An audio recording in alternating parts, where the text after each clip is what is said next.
कर्तव्य पथ पर सम्मान के साथ देश के गौरव के समान सुभाष बाबू की मूर्ति लगाने का काम किया।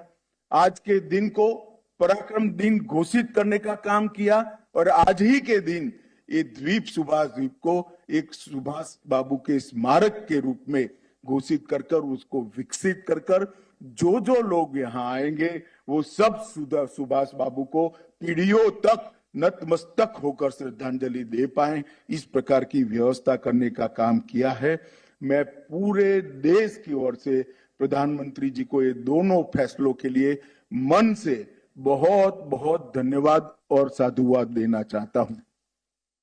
मित्रों, जब रॉस आइलैंड का नाम सुभाष बोस द्वीप किया गया, नील आइलैंड का नाम शहीद द्वीप और हेवलॉक आइलैंड का नाम स्वराज द्वीप किया गया, तब ही देश में अंडमान निकोबार के लिए एक चर्चा जगी थी।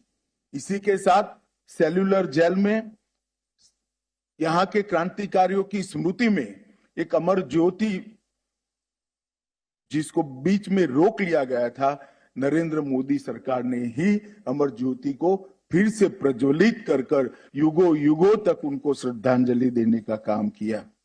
आज मेजर सोमनाथ शर्मा से लेकर सूबेदार मेजर योगेंद्र सिंह यादव तक सभी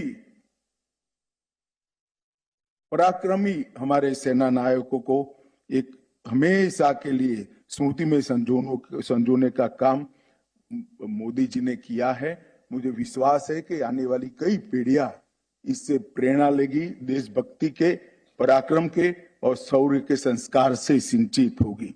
आज जो यहाँ पर एक दूसरा काम हुआ है, नेताजी स्मारक की घोषणा, उसमें वो द्वीप पर, सुभाष द्वीप पर म्यूजियम भी बनाया जाएगा, एक गाइडेड ट्रेल भी, रूट बनाया जाएगा।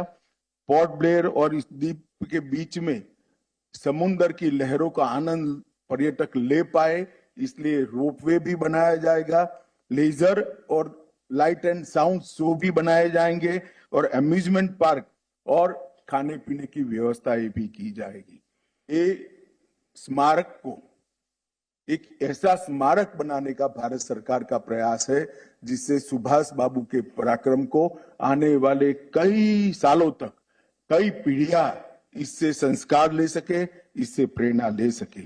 मैं आज इतना ही कहना चाहता हूं कि मोदी जी की सरकार बनने के बाद 2015 से सेना के लिए ढेर सारे कदम उठाए गए। वन रैंक वन पेंशन का मसला हल किया गया। सेना के एडमिनिस्ट्रेटिव स्ट्रक्चर में ऐतिहासिक परिवर्तन किए गए। सेना को, हमारी पूरी डिफेंस सिस्टम को आत्मनिर्भर बनाने का प्रयास किया गया। आधुनिक हथियारों से, आधुनिक संचार व्यवस्था से तीनों सेनाओं को लैस करने के लिए ढेर सारे कदम उठाए गए। ये सारे कदम एक और है और आज 21 परमवीर चक्र को सम्मानित करने का कदम एक और है। इतना महत्व इस कार्यक्रम का है और आज प्रधानमंत्री जी स्वयं हम सब के बीच में ऑनलाइन उपस्थित है।